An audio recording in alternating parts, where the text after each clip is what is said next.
Because I know for a fact at one of the high schools, someone's belongings went missing in a locker room out of a bag. And what did the principal do? I don't know if it was the principal. It was someone with some authority at that high school. But they put a sign up on that locker room door that said nobody entered the locker room without the coach being in there with them for something getting stolen out of a bag. A material item that's replaceable. You know, it's not fucking replaceable. Our girls' dignity, our girls' sense of safety, the bullying they're having to endure because adults can't be adults. And now I'm really seeing it clearly. They're worrying about somebody's upset about one or two things that really aren't happening. So we do want to address if there's a perception out there that that's not the case. We should. I agree with that, but the perception is not the reality. Well, it might still. There's still a perception we should be able to address. Well, again, I'm trying.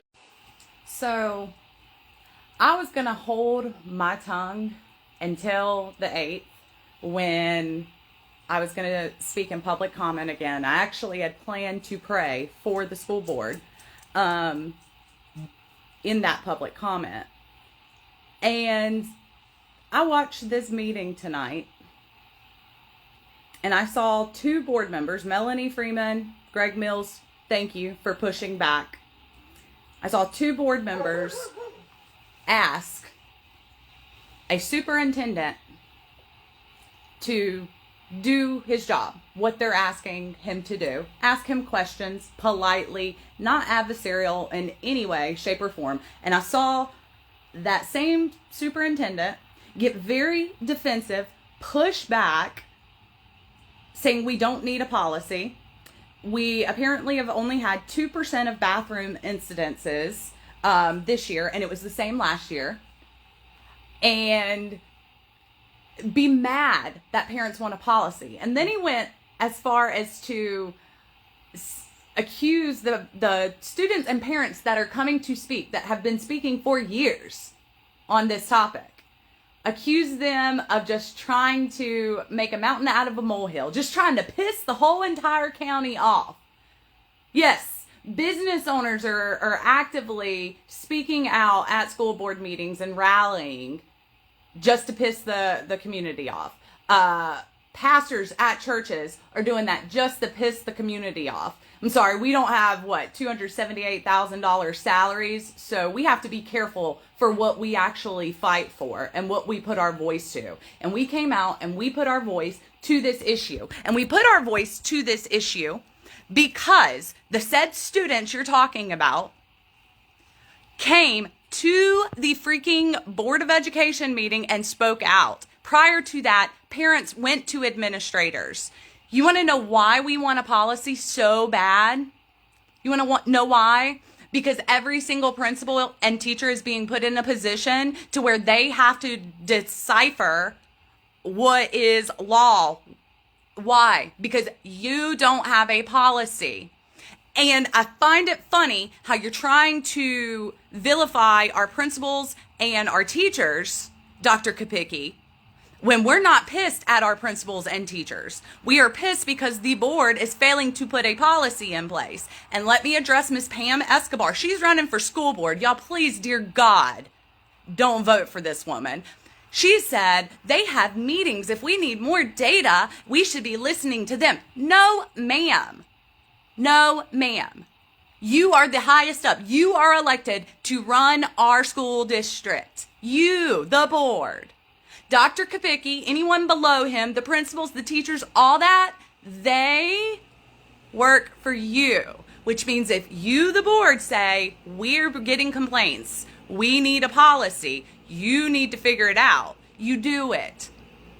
For too long, the school board, I've only seen 2 school board members that understood Dr. Kopicki or whoever the superintendent is, the attorney, all of those people work at the board's pleasure. Those 2 people, Tim Furr and Laura Blackwell, now Laura Blackwell-Lindsay, were the only ones that had the guts to do that. They do not, the board does not work for Dr. Kopicki. Dr. Kopicki works for them. And Dr. Kopicki, for you to sit here and act like parents are vilifying teachers and principals is laughable. All of us have said you are putting pressure on them. You are putting them in situations they shouldn't be in by having a lack of policy. What Miss Melanie Freeman was talking about tonight is the fact that parents and students do not speak up because nothing is done and they're retaliated against. Your principals are put in a position where they have to tell a girl a situation is too political for them to address at the school level.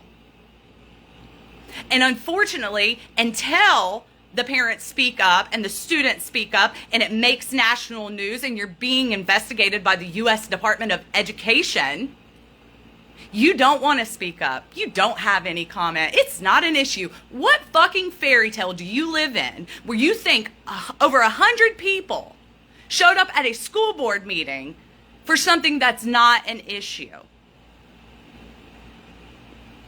Tell me what fairy tale you're living in, because I really want to go and live in that fairy tale too. The reality of it is there is no bathroom policy. There needs to be a bathroom policy. 100% needs to be a bathroom policy. You pushing back on it so hard just makes my brain explode. I don't even trust your discipline statistics, because what were you investigated for as superintendent up in Pennsylvania? Oh yeah, padding the fucking budget. Why do we think you're not going to pad some other data? You think anybody has any confidence in your ass anymore? No, because you don't listen. You don't respond back. You're in these schools every single day. Yes, when you're in these schools, those principals and those teachers are minding their P's and Q's because they want to keep their job. Every single employee of Cabarrus County Schools that I have spoken with has told me they fear retaliation if they speak up. They have told me anything that makes the district look bad is swept under the rug. Multiple, not just one, not anecdotal. Greg Mills was actually really nice to you with that one, not anecdotal. You've got problems, sweetheart, and it's either you foster a culture that wants to cover shit up, or you're oblivious. And if you're oblivious, you got to go. And if you foster a culture like that, you got to go too. Thank you, Melanie Freeman, Greg Mills, for speaking up and pushing back on this tonight. Thank you, Melanie, for making it a discussion. And y'all, this should not be an issue. What is so hard about a bathroom policy?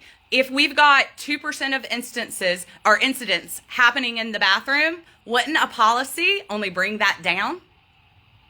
Shouldn't we have no incidents in the bathroom? Especially, like Melanie pointed out, because there's not cameras in there and nobody is advocating for cameras to be in there.